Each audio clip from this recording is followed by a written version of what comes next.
I believe that we all have a voice, that each and every one of us has had knowledge and wisdom and experience gifted to us, that what we have learned in our lifetimes, our struggles and our challenges and our trials and our triumphs, can be used to help other people. Then said a rich man, speak to us of giving. And he answered, you give but little when you give of your possessions, but it's when you give of yourself that you truly give. He says, and there are those who have little and give it all. These are the believers in life and the bounty of life. If you make it your business how you give your life, to give the best that you have, to give love, to give encouragement, to give help, to give support, if that's what your life is about, whatever you put out here, ladies and gentlemen, I guarantee you it's going to come back. Whatever you give, it's going to come back. Now, all of us hear the saying, as you sow, so shall you reap. But I knew that experience could help me. And I just wanted to share it with the world. So I got dedicated to learning how to do those things. How do you share who you are and what you know with the world? And these questions are inspiring. You should tell the world it. And I said, what do you mean? They said, well, write a book on it, or be a speaker on it, or do some blogs on it, or post some videos on it. I had no idea how to do any of that. The challenge is, it's hard to believe in your voice. It's hard to believe that who you are and what you know has value in the marketplace, but I'm here to say it does.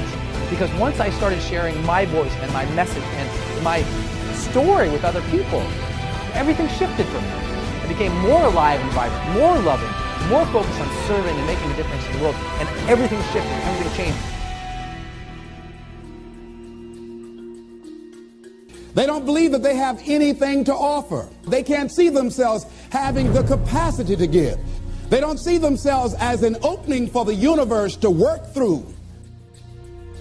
So if you begin to look at this new era that we're in, begin to see yourself as an opening for the universe to move through, to work through, to make a difference in life. See yourself being used by life to improve the quality of life, to expand and to grow.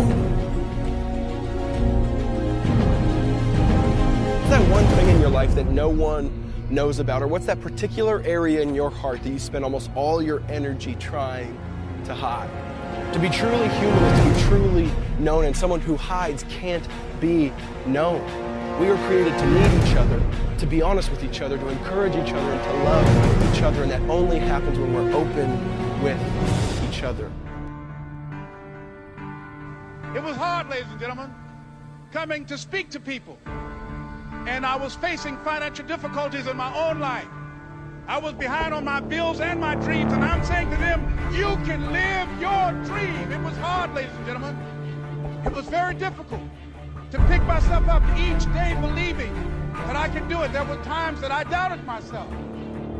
Reading the book, John Powell. Well, I'm afraid to tell you who I am because you might not like me, and that's all I've got. Line in there, I love to quote, we are made by those who love us and by those who refuse to love us. As I talk to you right now, you're looking at a lot of people up here, ladies and gentlemen. It's not just Les Brown standing here. A lot of people have contributed to make me who I am right now. None of us are here because of our own doing. All of us have had life to contribute to us. Many times complete strangers. Just imagine, if you please, we had a circle and people are standing around in this circle. And let's say we were given a bucket of love. And then I pass it to the person to the right. And they pass it to somebody else. And they pass it to somebody else. And they pass it to somebody else. And they pass it to somebody else. And it comes back to me. One of the great things about giving is that as you give, you're going to receive. What we want to do is keep the flow going. Keep the flow going. If anybody gets the bucket of love and stops and holds it there, all of us suffer. They've short-circuited the flow. They've stopped what was going on, the energy that was going around.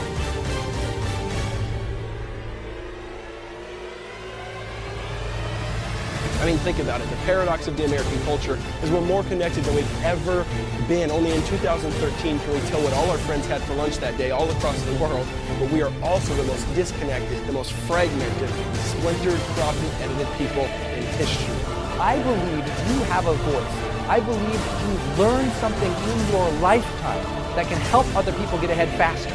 And I believe if we can just teach you to position and package that knowledge and information and who you are in the marketplace, we can also help you reach millions of people, inspire other people. Because what is life about? Why are we all here? Are we here for ourselves? Or are we here to serve and help other people? If we're here for other people, I say, let's do that. Let's not let our small businesses or our small backgrounds make us small-minded or limit our future.